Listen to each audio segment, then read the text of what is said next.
Tere hommikust, kallid kaasteelised.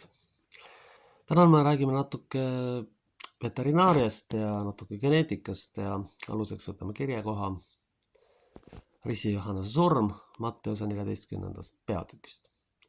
Tol ajal sai nelipürst Herodes kuulda, mida Jeesusest räägiti. Ta ütles oma meestele, see on Risti Johannes, tema on üles äratatud surnust ja seepärast toimivad imeväed tema kaudu. Herodes oli Johannese kinni võtnud, aheldatud ja pannud vanglasse Herodiasse, oma venna Filippuse naise pärast. Sest Johannes oli talle öelnud, sa ei tohi teda pidada ja Herodes oleks tahtnud Johannese tappa, kui kartis rahvast, sest Johannest peeti prohvetiks.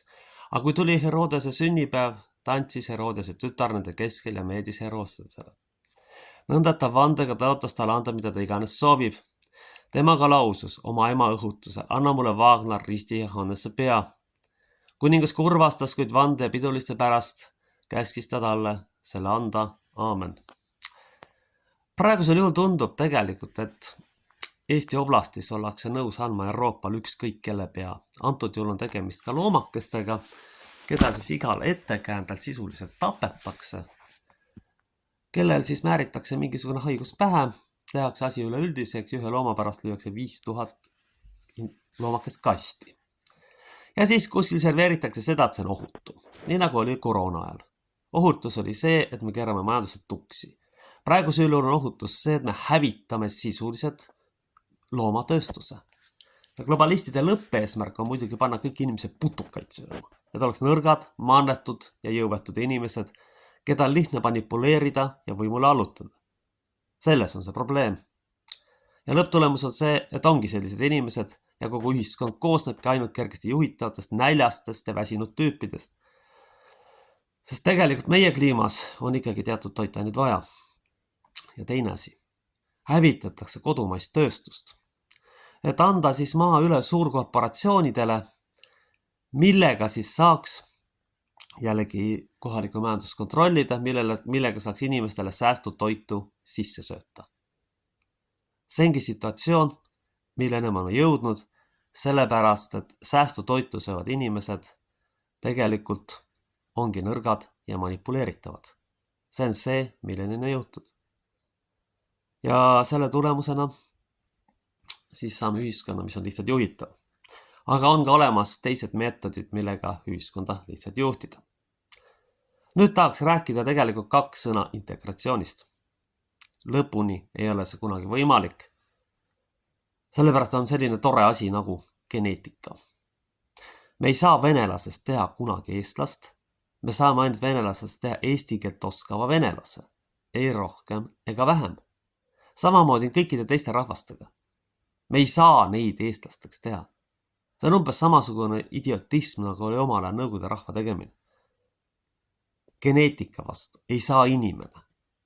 Te võite isegi geenimuudurit kasutada, aga nii võimsaks te ei ole saanud, et te muudate inimeste temperamenti ja käitumist. Eestlane on tegelikult olemuslikult ori, kes täidab igasuguseid idiootseid käsku, kes reaalselt vastu millegi ei hakka ja kes põhimõtteliselt laseb ennast välja suretada omal maal.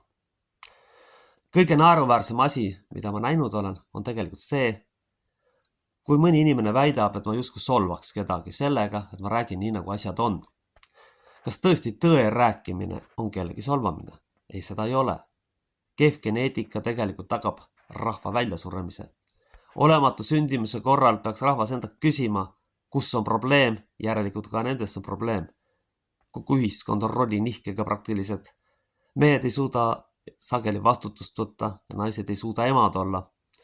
Muidugi kohalik kapitalism ja kapitalistlik ühiskonna kord on hoolitsenud selle eest, et mehel ei ole võimalik peret pidada üksi. Kuid siiski küsimus on elu standardis. Kas me valime siis selle, et meil on justkui kõik olemas, aga laps on üksik ja õnnetu ja kelle pannakse lõpuks sellised nõudmised selga, et ta psüühika murdub. Ka selleni me oleme jõudnud. Selleni me oleme jõudnud ja teine asi, need nõuded on kohutavad. Veel üks oluline asi on, mis tegelikult on peavoolul iseloomu. Ideoloogiline idiotism. Ütleme otse välja, et rääkida Ukraina võidust on tegelikult praegu idiotism. On ju ilmselge, et 3 korda suurem ja pikkade sõjaliste traditsioonidega riik lõppude lõpuks hävitab selle väiksema. See on ajalooline fakt ja selle vastu ei saa. See on kogu aeg olnud niimoodi ja jääbki niimoodi. Ja need, kes ikka veel usuvad, et sealt midagi võitu tuleb, andke andeks, need on lihtsalt idioodid. Ja siin on veel üks oluline aspekt. Sõda, ükskõik mis riigis seda peetakse või ükskõik, kes selle osapooled on, see polegi oluline. Sõda on saatanast ja relvaärikate teenimiseks.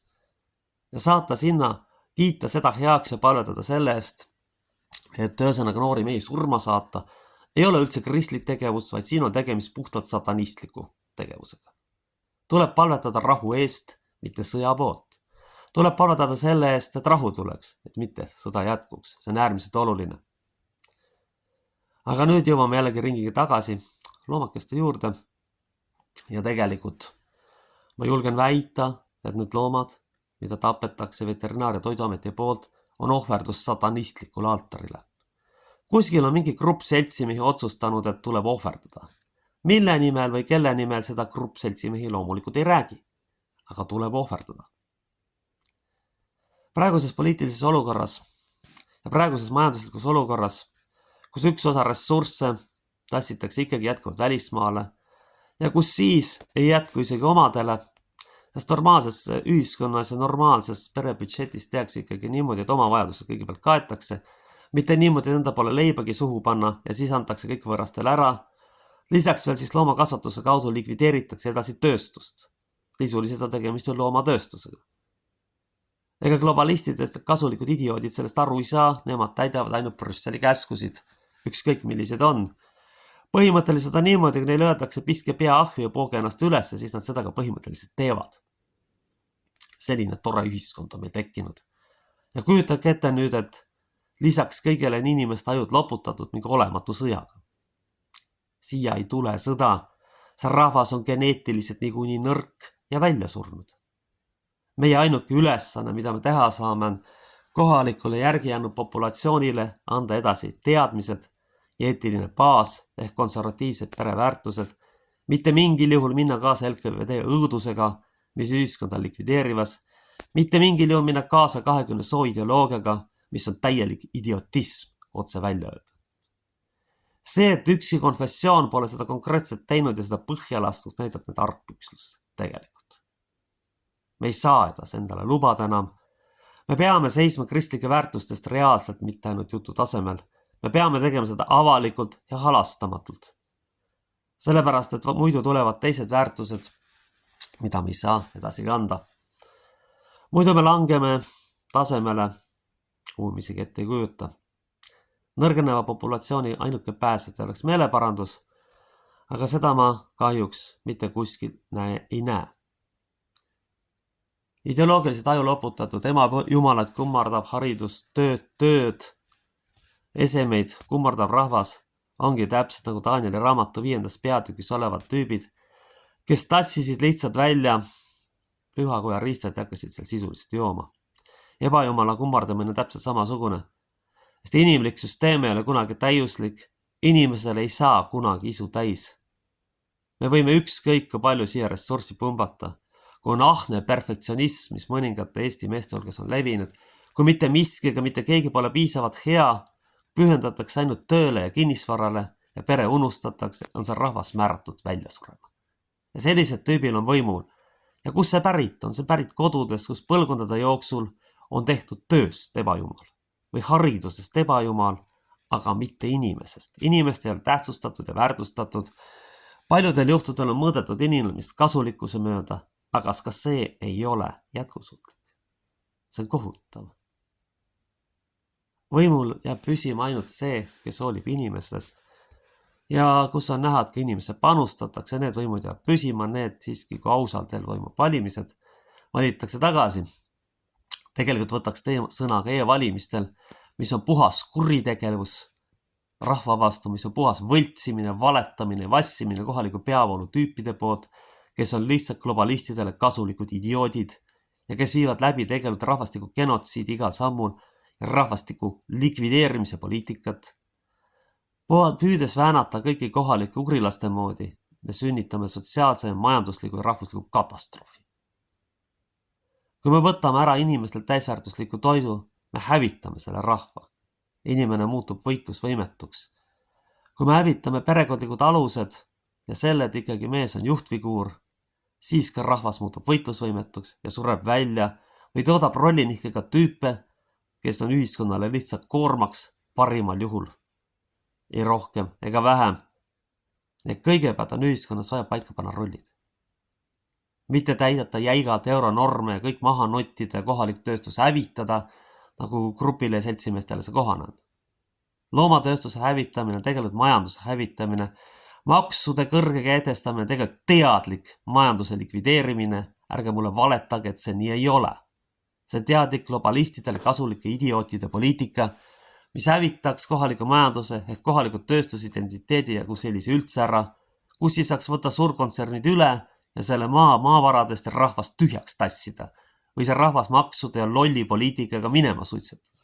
See on tegelikult nende lõplik eesmärk ja selleni nad tahavad jõuda. Selles ei ole mitte mingisugust kahtlust. Ja muidugi lastega. Lastevastane poliitika, nende õppimisega ära tapmine sisuliselt on ka globalistidele kasulik idiootide tegevus. Andku siis issand tarkus sellele kõigele vastu seista. Aamen. Meie isa, kes sa oled taevas, pühitsetud olgu sinu nimi, sinu riik tulgu, sinu tahtmine sündigu, nagu taevas, nõnda ka maa peal. Me igapäevast leiba anna meile tänapäev ja anna meile andeks meie võlad, nagu meiegi andeks anname oma võlglastele. Ja palun ära saada meid kiusatusse, vaid päästa meid ära kurjast, sest sinu päralt on riik, vägi ja au igavesti Jumala isa, poja ja püha vaimu nimel. Aamen.